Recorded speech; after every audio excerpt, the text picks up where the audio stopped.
Have you ever questioned why people fall in love with you? Have you ever thought about why some individuals feel drawn to you with such depth, almost magnetically? Is it truly determined by your personality, your appearance, or your charm? Or could there be a much more profound process at play beneath the surface? Carl Jung, among the most significant psychologists of the 20th century, proposed that love is not arbitrary. In his view, people fall in love with you for only two fundamental reasons, and both are embedded in the most profound layers of the human psyche. In this video, we will delve into Jung's compelling concepts on love, projection, the anima and animus, and why individuals are powerfully pulled toward you, not for your outward identity, but for what you symbolize in their inner world. We'll explore the unconscious dynamics that determine romantic attraction and unveil the two deep-seated reasons why someone genuinely falls in love with you, reasons that extend far beyond superficial traits and instead reveal the concealed structure of the human psyche. Now, let's begin. We tend to view love as a kind of enchanting mishap, a flame that flares up unexpectedly. Yet, for Carl Jung, even the most spontaneous fascination adheres to a more profound system, an internal logic shaped not by coincidence, but by our unconscious mind. What seems like a spontaneous bond is seldom truly spontaneous. It represents the tangible outcome of unseen energies, molded by years of internal growth, unresolved feelings, and unfulfilled needs. Behind every immediate connection lies a framework, a quiet design of the psyche that directs us toward specific people over others. And it is at this point that Jung brings in the concept of projection. Every one of us holds concealed images inside, pieces of who we currently are, who we once were, or who we wish to become. These images are frequently suppressed, rejected, or hidden in the recesses of our unconscious, but they do not vanish.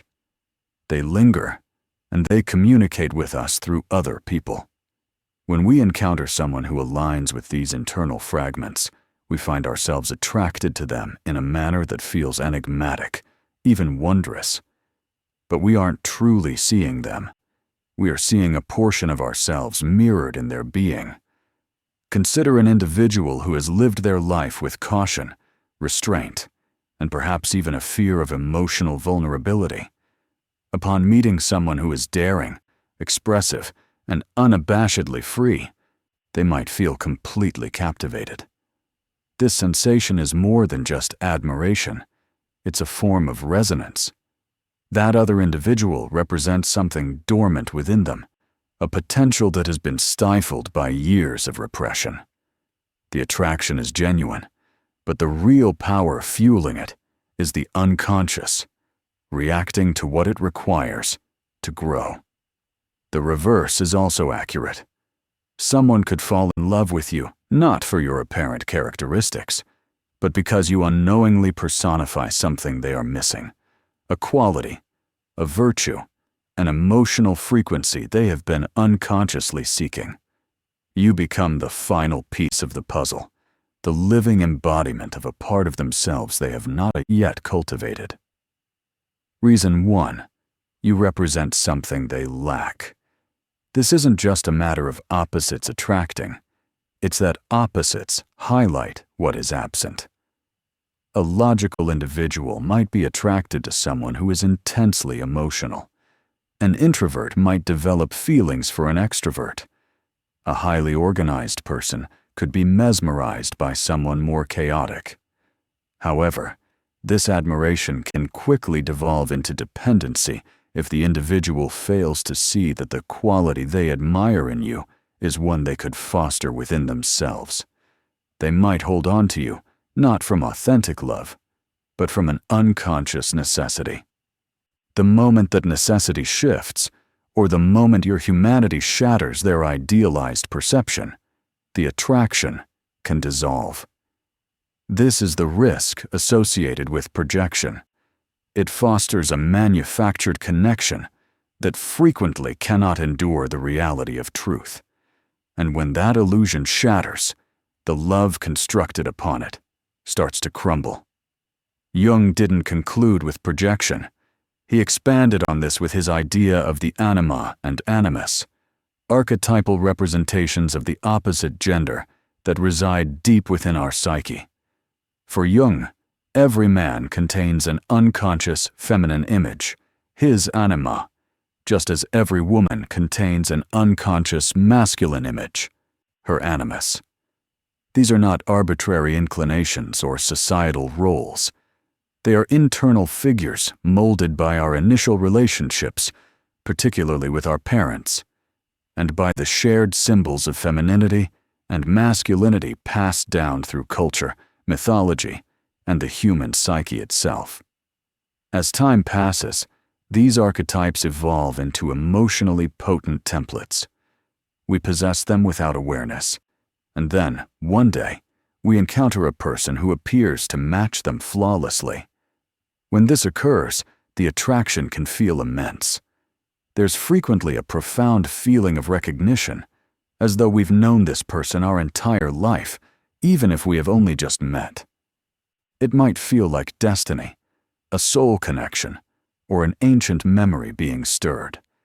But Jung would advise caution. This isn't destiny. It is not proof of cosmic soulmates. It is the psyche recognizing its own inner blueprint reflected in another person. Reason 2. You activate a potent unconscious image they have held within. You align with the unconscious picture they've carried for years, perhaps not in physical appearance or actions, but in spirit. You trigger an internal framework that evokes intense emotion, which is why the connection feels so sudden and illogical. It isn't about you. It's about the symbol you have become in their internal reality. But this presents a difficulty. When an individual falls in love with an internal image projected onto you, they aren't truly seeing you. They are perceiving a fantasy, a revered concept, a psychological fabrication. You serve as the canvas for a projection that was created long before you came into the picture. And the moment the authentic you starts to show, your imperfections, your inconsistencies, your human frailties, the fantasy starts to fall apart. What once seemed divine now feels perplexing. What once appeared perfect now feels challenging. Disagreements arise, disappointment ensues, and the illusion gives way under the pressure of reality. This is the reason so many intense relationships start with elation and conclude with turmoil. They were not founded on mutual comprehension, but on archetypal projection, an unconscious narrative attempting to manifest in the physical world. Yet no person can embody an archetype indefinitely.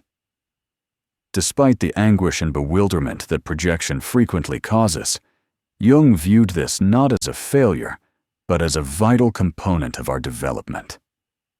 Love is more than just an emotional event. It is an instrument of personal transformation. Each person we fall for acts as a mirror, and what we perceive in them is what we must recognize in ourselves. Some individuals mirror our concealed potential, while others bring our deepest insecurities to light. Some ignite our creativity, others our self-doubt.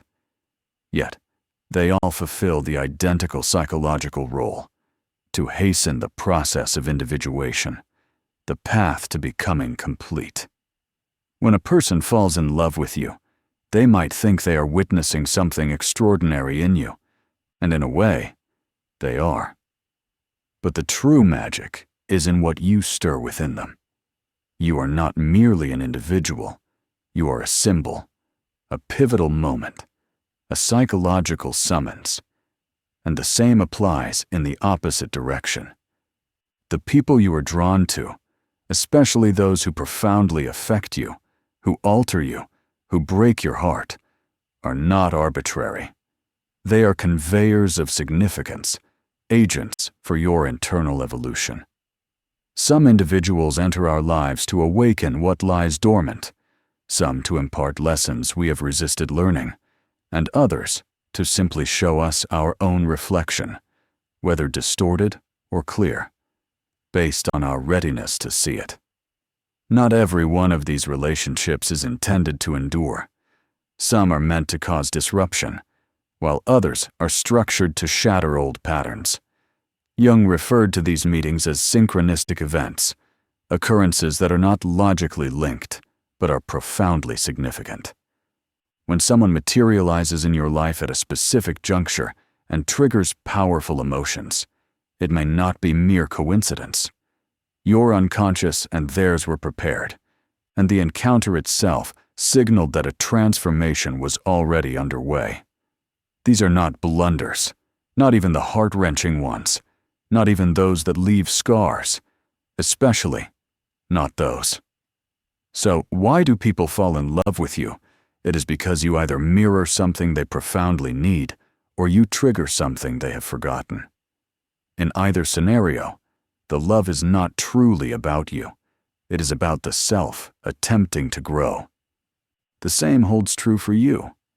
You fall in love with individuals who reflect your own missing elements, those who align with your internal images, and those who, consciously or not, hold the key to the next phase of your development.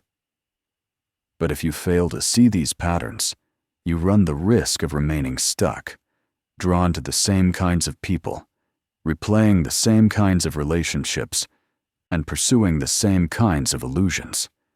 You might think you are simply unlucky in love, when in reality, your unconscious is merely attempting to convey a lesson you are not yet prepared to grasp. Jung would propose that the solution is awareness. Once you comprehend your projections, your inner figures, and your patterns, you cease searching for another person to make you whole. You begin the process of becoming complete within yourself. And from that state, love changes. It is no longer rooted in fantasy or apprehension. It becomes authentic, stable, and liberated. Because ultimately, the most profound love is not about discovering the ideal person. It is about awakening the aspects of yourself that have been waiting to be acknowledged. You don't just fall in love with other people. You fall in love with the version of yourself that they help you discover. To understand love from Jung's perspective is to see that it is never solely about the other individual. It is invariably a voyage back to the self.